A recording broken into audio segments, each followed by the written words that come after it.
bahasa Indonesia mergo sing mirsani ora mung wong Jawa tok. Iki di live streaming. Ayo. Modalnya orang berumah tangga. Iya. Terus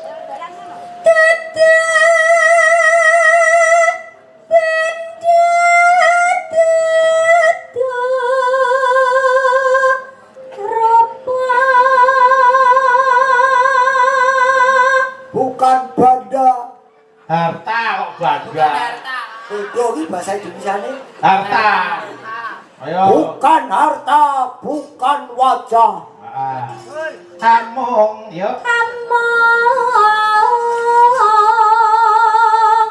Ati pami.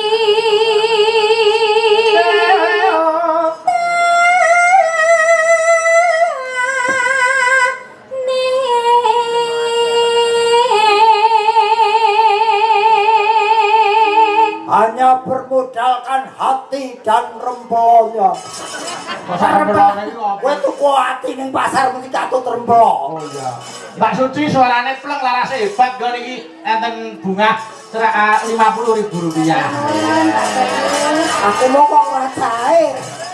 Kowe kon rampungke sik menerjemahkan. Yo, lanjuti sik. Terjemah kirian. Luput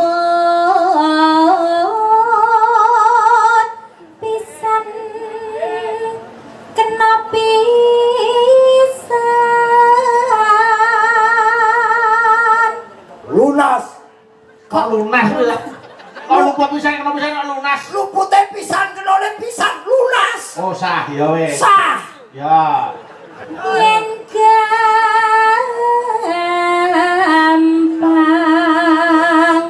lumeh gampang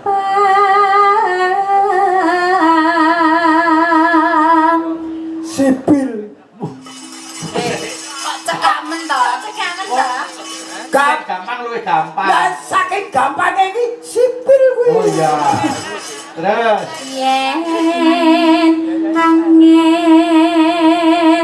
angel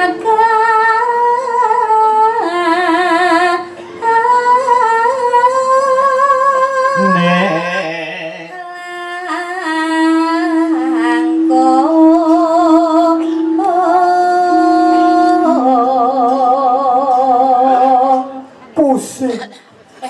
kok apa ta wis pusing? Sambare nek mikir nganti mumet Oh pusing. iya iya. angel ya digarap Ben wong ora cair kowe kok. Ano. Ya. Tankan hati numbas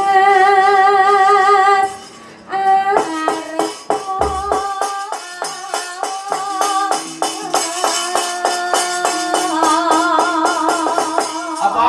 Mau saya terjemahkan bagaimana wong saya tidak dapat uang. Nyo iki lho.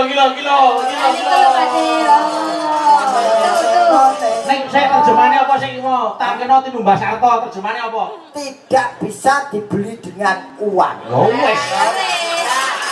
beras ya ora Aku ora bener beras dia ora ada duit ya Nanti ora nomor Ya iso tidak bisa dibeli dengan numpang kok ya. Oh alah kere.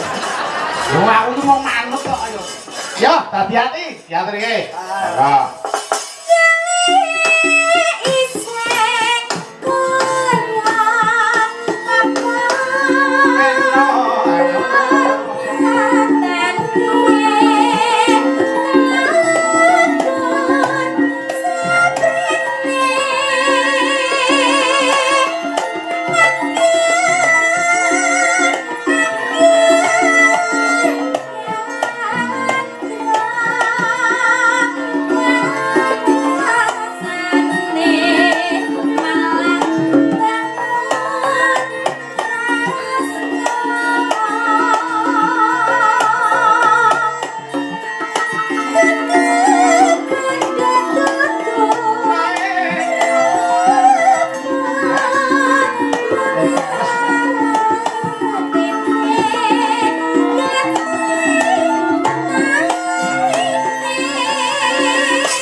14 selake janji nggih.